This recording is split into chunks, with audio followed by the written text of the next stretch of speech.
So greetings, hello.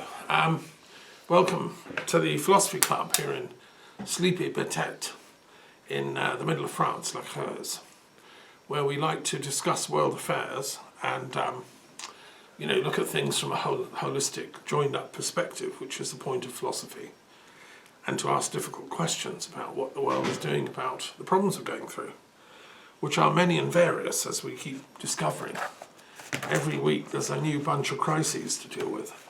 So I'm going to start, as usual, with my little survey of the news, what I've been up to this week. Today is the 14th of April, and I suppose, so we had a new moon on the 8th, which was, it's always a nice time to start new things. And I attended a round table meeting to do with Stonehenge.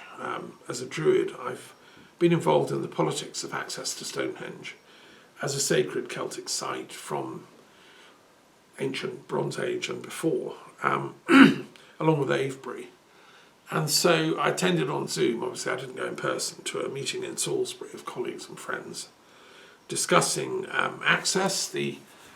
This is a thing called the Round Table that was set up just after I set up the Truth and Reconciliation Commission for Stonehenge, which I set up with the late George Fursoff, who'd been arrested and really brutalised and shocked by the police because these Druids, pagans, hippies, sun worshippers used to go to Stonehenge for the summer solstice and spend 3 days enjoying it, dancing, listening to music.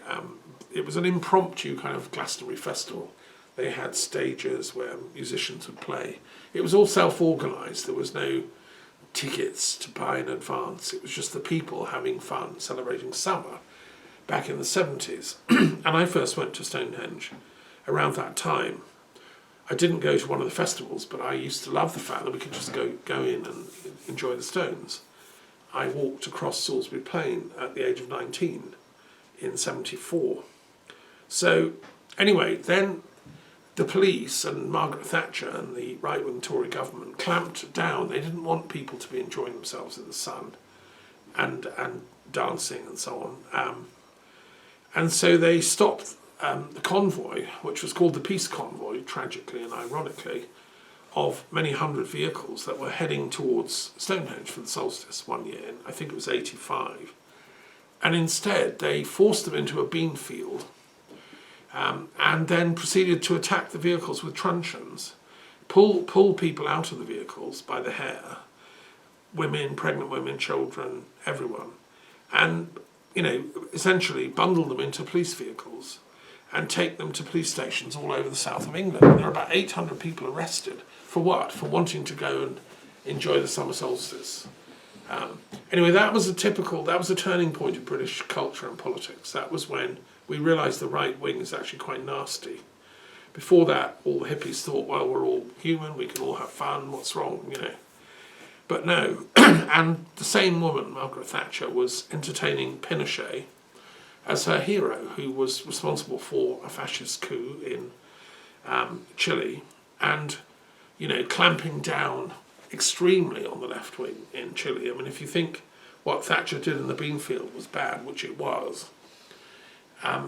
nothing compared to what Pinochet was doing in Chile. He was arresting people by the tens of thousands, and they were being flown up and then dropped out of planes. A lot of these left-wing activists, we would call them peace activists, Allende, the president, who was a socialist and a Freemason, actually, a very moderate, intelligent man, a friend of the great poet of Chile, Neruda, who was also, roughed over by the police and died soon after. I mean, this was a shocking moment. Anyway, the Stonehenge Battle of the Beanfield was our sort of Pinochet wake-up call in Britain. So in the late 90s, I set up a Truth and Reconciliation Commission to find out what had happened, why, get access to the archives, because the police had never, ever issued an apology. They'd never said, sorry, yes, we got it wrong. This is after Thatcher had fallen, and we had a Labour government in power under Tony Blair, which was moderately more humane and more intelligent. And so the police came along to our meetings, and They never officially apologised, but they said, yes, we got that wrong. That was I wasn't in charge. All the people that came, of course, said, well, it wasn't my fault, I wasn't in charge. Which is how institutions pass the buck, because they always say, well, it wasn't me, it's not my fault. But there was a definite change in the atmosphere under the Labour government, and there was a loosening of the tight lip, no, never apologise, never say anything kind of attitude of the right wing.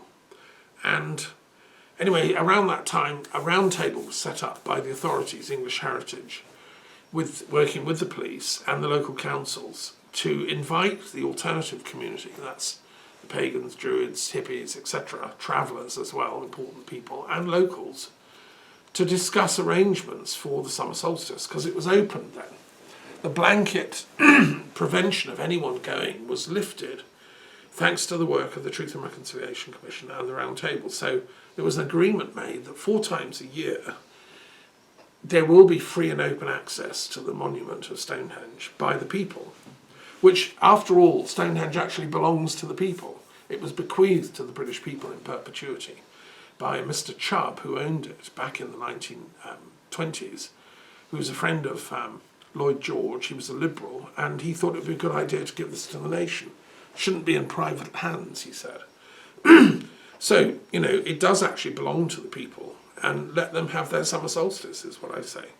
Anyway, I chaired those meetings. We did about 30 of them, me and George Fursoff, who was a fascinating pagan priest of Thoth, he called himself, part Polish, part Scottish, and a great visionary, and whose ashes are hidden here in the house, waiting to be buried, if we get our Truth and Reconciliation project afoot, which is a spiritual pilgrimage centre somewhere near Stonehenge, so that people can go and spend the night and have a civilised time, you know, have a bonfire, make music, etc. So anyway, so that's, you know, that work carries on. I was able to attend online and, you know, tap into what's going on. It's the same old, actually. It's King Arthur grumbling about the police not listening to him and not replying to his missives, and Rollo saying, that's not right, is it? So I did my bit of trying to sort of urge on the authorities to be a bit more polite, because one thing they're doing now is closing what's called the Drove, which is a chalk roadway, ancient, you know, 5,000 years old, near the stones, where the alternative community like to park up their trucks and vehicles and have a bit of a scene going there during the festival. Oh, we're not allowed to call it festival, sorry, the managed access, right? But they like to get their guitars out and chill out on the Drove, and have done for years, going right back to the actual festival in the 70s. But of course the police and the council now close the Drove with police cars. You can't get in there. But they only close it at the time of the festival, at the sacred access points. Now, of course, they were justifying it, saying, oh, we've got to do that, health and safety, oh, threat of terrorism. And I just pointed out the absurdity of this. And I said, look, as an academic, because I studied this issue of pagan access to sacred sites, it's an issue around the world, not just in Britain. Obviously, pagan indigenous people don't have access to their sacred sites. And the official religions and the official governments often police that and prevent them. And it's a sort of ritual humiliation of indigenous people around the planet that's going on. And so I looked at it as an academic. There's a sort of sociology of humiliation involved. The closing of the Drove is a sort of sociological act of humiliation against the indigenous community. So I pointed this out at the meeting, and I said, look, you know, the eyes of the world are on this. I lived close to UNESCO. Stonehenge is a UNESCO sacred site. How it's managed, therefore, matters. And I think it's time to stop humiliating the pagans of the planet and their indigenous belief systems. We should honour them because they hold the key to the wisdom of the earth in many places. And these druids and pagans have very ancient wisdom going back to, you know, 5, 6, 7, 8, 9,000 BC. The first structure at Stonehenge was made of wood. It was like a wooden temple. They found post holes in what's now the car park for wooden posts in the ground 9,000 years ago. I mean, this is really ancient. That's when Stonehenge was largely wooded. And it would be nearly as old as the Göbekli Tepe site they found in south eastern Turkey, which is another sacred site representing the cusp between hunter-gatherer culture and farming, Neolithic. So I say celebrate the ancestors, let people meet at these sacred sites. I don't know what's happening in Turkey, if they're letting people go there and do prayers and stuff at the solstice. I hope so. And the same with one that's been discovered in Russia recently called Arkaim, which is another interesting sacred archaeological site. I think if we don't remember our indigenous roots around the planet, then we're going to sort of self-destroy ourselves, aren't we? So that's one thing I was up to. I also attended a meeting run from Haaretz, which is the most important paper in Israel. It's like the Guardian of Israel. It's a left-wing, centrist, leftist kind of newspaper. It's the oldest newspaper in what used to be Palestine. It's been going since, I think, the 1920s.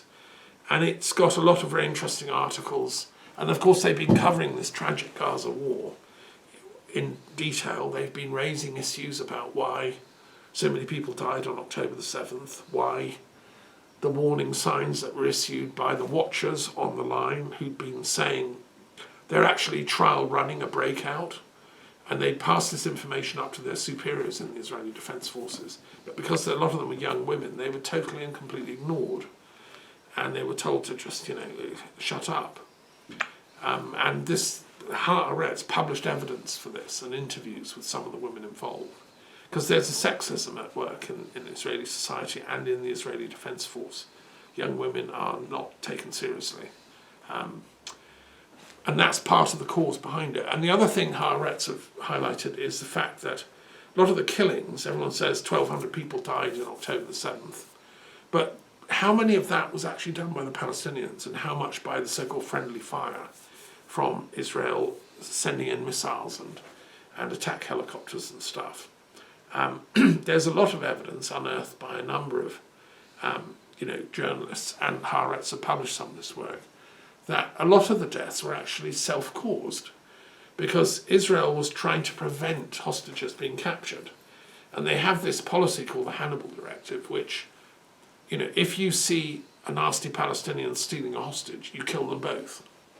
You don't negotiate or anything, you just shoot. Which is shocking, and there should be obviously a public inquiry into this. If I was living in Israel, I would organise meetings in the Knesset with decent MPs. I would be having debates there. I've been to the Knesset when I visited Israel. I haven't, got the means to go at the moment, and it's a tragic situation. But somebody ought to be really knocking on doors and saying, "Hoi, what happened on October the 7th?" Because it was used as a propaganda war to then justify the launch of this vicious assault on Gaza, which has led to over 32,000 deaths by Palestinian women and children. And the figures are horrendous. So anyway, this was all discussed in this very important Haaretz seminar, which you get invited to if you're a subscriber, which I recommend people do take out a subscription. Even if you don't live in Israel, it's a really important way of keeping in touch. And I heard an American Jewish commentator talking about, what the kind of American gradual disillusionment with Netanyahu. They've really reached the end of the story with him because of his intransigence. And the final thing was, of course, the deliberate killing of this World Kitchen staff who were there providing aid to Palestinians in Gaza. And they killed 7 people in several cars, which had on the cars, World Trade Kitchen, they'd even given the Israeli authorities, news they were going to be delivering supplies. So there seems no doubt it was deliberately targeting them. And 7 people died, including innocent, just aid workers. 3 were British, 1 was an American Canadian, a couple were Palestinian, 1 was Australian, I think. And I think Biden finally realised what's going on in Gaza as a result of this. I mean, why has it taken so long? I don't know. it helped that the man that set that up, World Trade Kitchen, is a celebrity chef in Washington and knew Biden and went to see him and told him, look, this is what happened, this is not acceptable. So Biden's finally, said enough is enough. And this Haaretz briefing was about, well, how much is enough, not enough? What might they do? What will America actually do? Because saying they're going to get tough is not the same as writing a check for $14 billion of weapons to be shipped to Israel to continue pounding, Gaza. So also another tragic fact that I've discovered is that the World Trade Kitchen were actually building a jetty off the Palestinian coast to help get supplies in by sea, because Israel is controlling the crossings, not letting across much, checking, blocking it. There's a backlog of traffic and so on. So they've hit on this idea, well, why don't we build a jetty? Ships can come in, as they did at, say, D-Day, when they built these jetties, Mulberry Harbours floating offshore. And the World Trade Kitchen were actually building, from their own expense, this jetty. And now they've been, massacred. And so the boss of the World Trade Kitchen is sort of pulling out the staff. He can't send aid workers in if they're going to be shot at by the Israelis. So the whole thing is an absolute nightmare and a mess. But so that's one thing I've been up to, and I'll come back to that in a minute, because that's kind of a huge issue, really. And I've also been attending the independent monitoring of Indian elections, the panel that I sit on, because I'm a great lover of India and a great lover of democracy. And I don't want to see India go drifting in the path of authoritarianism. There's a lot of evidence that Modi's government have been fiddling, behind the scenes, tweaking what should be fail-safe democratic mechanisms, like the Supreme Court, like the Electoral Commission, biasing the whole thing against minorities, including, I don't know if you can call 200 million Muslims a minority, but technically they are. So we've had extreme hate speeches from the RSS, which is the fascist, neo-fascist body that's behind the BJP government, saying that all Muslims should leave India, they should be killed. I mean, hate speeches of a shocking kind that in Britain you couldn't get away with, you'd be arrested. We have the Commission for Racial Equality and we have laws against that kind of thing. Apparently not in India. They can make these defamatory speeches, and the government is making them. So the other thing the Electoral Commission says is not allowed is to use religion as a vote winner in the election. There's what's called the moral code of conduct. You're not allowed to. I can't go and make a speech saying, "All Hindus vote for me. I love Ram," and no, you can't do that. But that's exactly what Modi and co are doing. They're weaponizing religion. They're going around the country saying, "Vote for me. I'm for Ram," who's the name of one of their avatars, Rama. But the absurdity of this is that Rama wouldn't be on their side with this. He was never against demonizing the other. He was against ignorance. I mean, Rama stands for intelligence and wisdom as an avatar. And as an avatar of Vishnu, no less, he wants to sustain and protect and defend and safeguard everybody in India. And that's not what hate speech does. It polarizes and destroys the bonds that should unite us in society. I love all the Indian culture, so the Jains, the Christian Indians, who are very ancient, brought there by St. Thomas. I've written a book about the Thomases. Obviously, my name and his are the same. So I've studied the whole Thomas tradition in India a lot. And they're a very ancient and wise people, Indian Christians. I was a friend of the late Archbishop of Delhi, Angelo Fernandez, an Indian Christian, amazing guy. Well, I've discovered there was... What Modi and his gang have been up to is shocking. For instance, they arrested a Jesuit called Father Stan, who was trying to help the poor of the south of India, I believe. He was a campaigner for peace, for human rights, getting people on the electoral register, as a very intelligent Jesuit chap. And he was arrested under suspicion of terrorism act at the age of 80. and he was accused of being a Maoist sympathiser, which is what you say in India if you really want to annoy people. And there's a law against being a Maoist sympathiser because, like, China's the great enemy and they're all Maoists. So it's like you know, the worst thing you can be. And of course, this Jesuit wasn't a Maoist sympathiser at all. He was a Christian trying to do his duty. He was an Indian Christian. Anyway, he was arrested. He was kept in a jail in very poor condition, not given food and water properly, not treated well. He got sick. He was denied medicine. He lost his glasses. He couldn't see. He wasn't given paper and pen. I mean, he was ritually humiliated. This is what I mean about how systems do ritual humiliation. And by the way, at Stonehenge, the people, when were arrested in the field, then had their hands tied behind their back with plastic ties that tighten if you struggle. And I met people that still had scars on their hands. That had happened to them. That's the ritual humiliation I'm talking about. Well, they did it to Father Stan, much, much worse. And, you know, he was in jail. No sensible charges, no reason for this, but it was simply the vindictive viciousness of the RSS and the BJP and Modi, who were trying to silence an intellectual dissident. And he got sick and died in jail. You know, horrendous story. And there are many like him. And they're still being arrested. The Indian equivalent of the FBI can knock on your door. I'm sure if I was in India, you know, I would have long gone. And they will arrest you and put you up on fake economic charges, you know. You're receiving money from abroad, from NGOs. That's a criminal offence. Go to prison. You're speaking against the Prime Minister, whatever. That's a criminal offence, probably. Go to prison. And the leader of the Congress Party, Rahul Gandhi, who I've met, who's an honourable and decent man, a descendant of Nehru, who founded, you know, the first Indian independence government. He himself was arrested under these false accusations. And what Modi is doing is he's arresting people so that it silences them. And then you get kicked out of Parliament and so on. So it's all dirty tricks.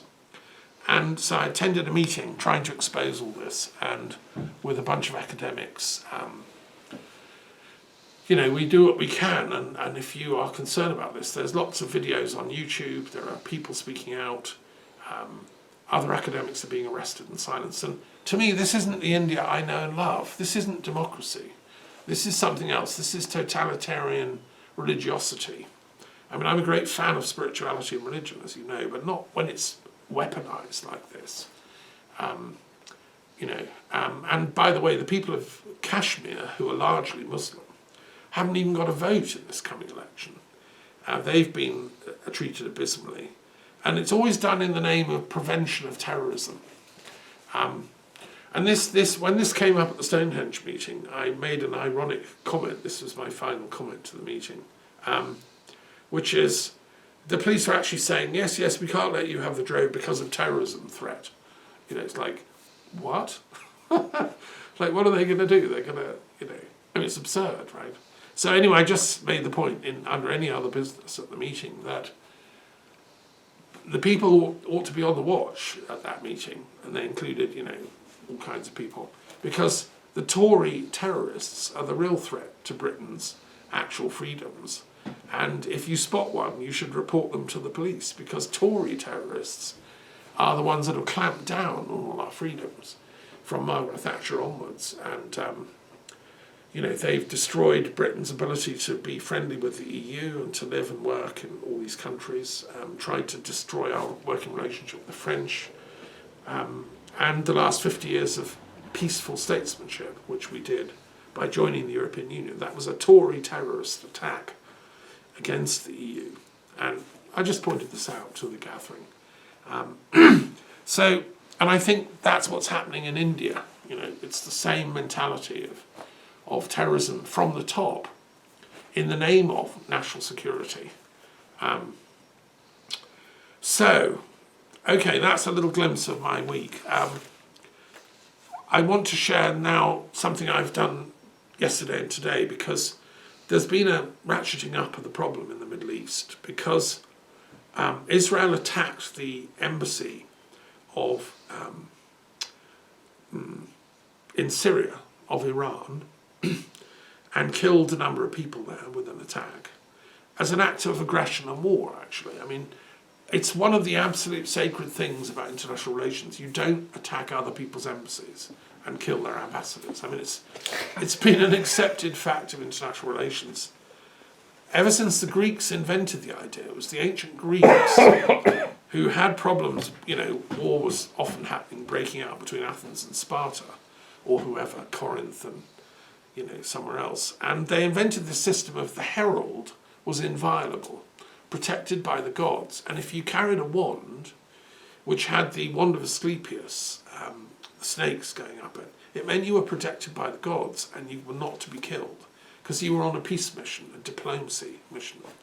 So the Greeks invented this idea of the inviolability of diplomats. And it's been going, you know, recognised even by barbarian cultures ever since.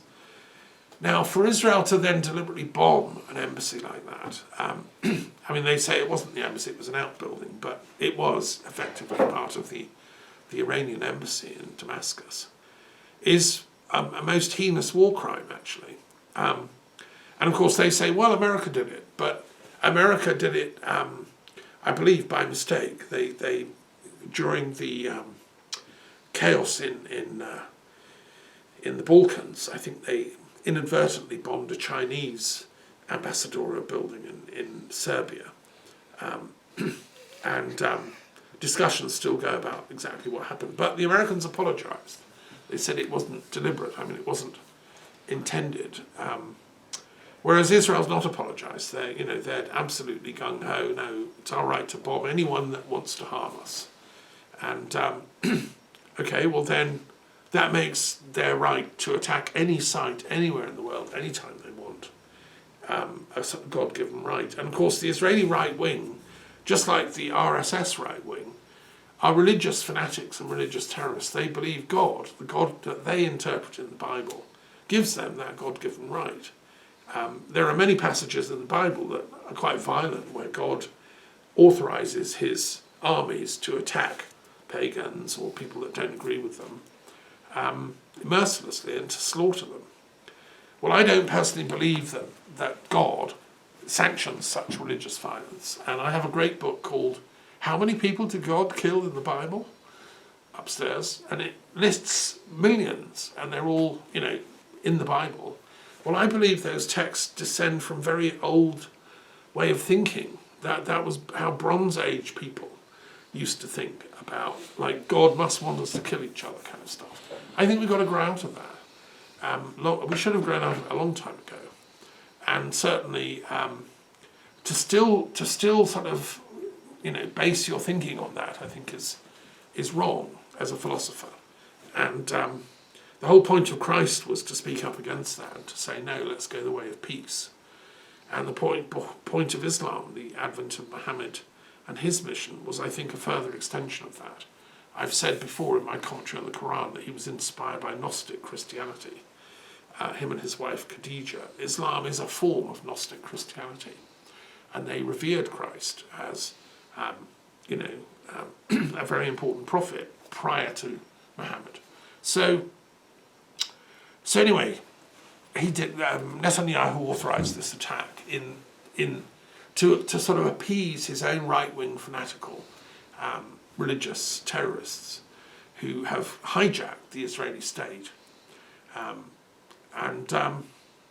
So what's Iran going to do? So Iran has now, after a few days pause whilst they've been thinking about it, they've now fired some rockets at Israel, all of which I think have been shot down by the Iron Dome. I mean, it's just a symbolic response, actually, and it's sort of for the internal consumption of the Iranian people that we stood up to them, we fired rockets. They've got to do something in their mind.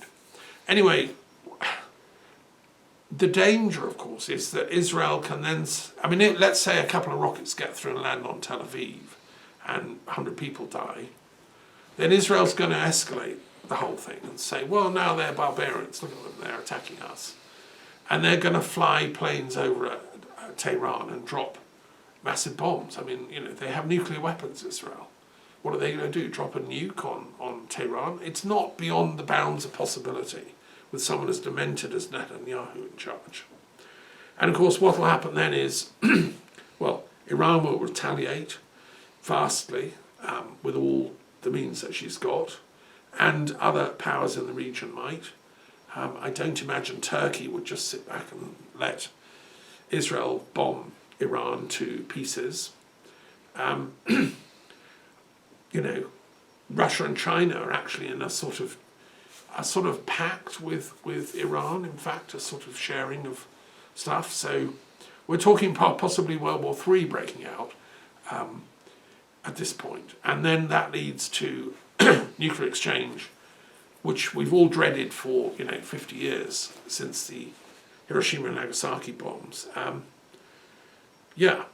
full-on nuclear war might be the outcome of this. So I decided it's time to intervene and do my philosophy intervention thing. So I wrote yesterday to the Secretary General of the United Nations, Antonio Guterres, and I also wrote to the Secretary General of the Commonwealth, Baroness Scotland, because I run the Commonwealth Interfaith Network, and I'm a Canadian citizen and British. So I've proposed that I set up this thing called Multi-Faith and Multicultural Mediation Service back in the 90s, during the Balkan Wars, during the whole meltdown, during the continual wars in the Middle East.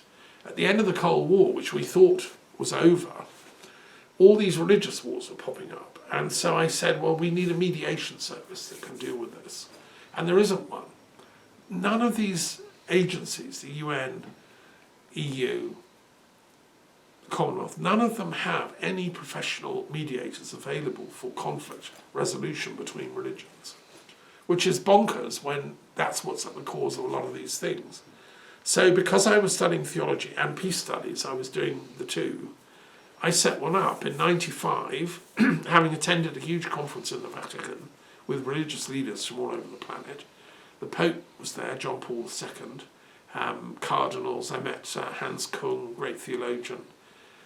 But there were like loads of Buddhists and Hindus and Jewish rabbis and Muslims and imams. And I chaired a session that looked at conflict resolution and peacemaking. And together we dreamed up this idea. What we need is a mediation service. Be staffed by religious leaders, elders, wisdom people. And it would intervene in situations where religious conflicts are breaking out. And I set it up then in Oxford. We had a training session and we've had workshops and trainings since then. And I've intervened in various conflicts around the world that involve, interfaith dissonance, let's call it. And this is one of them, this whole Gaza mess, this Palestinian, largely Christian Islamic culture being decimated by a largely Jewish or Judaic culture. There's a total misunderstanding of each other's beliefs, principles, values, sacred texts, etc., etc.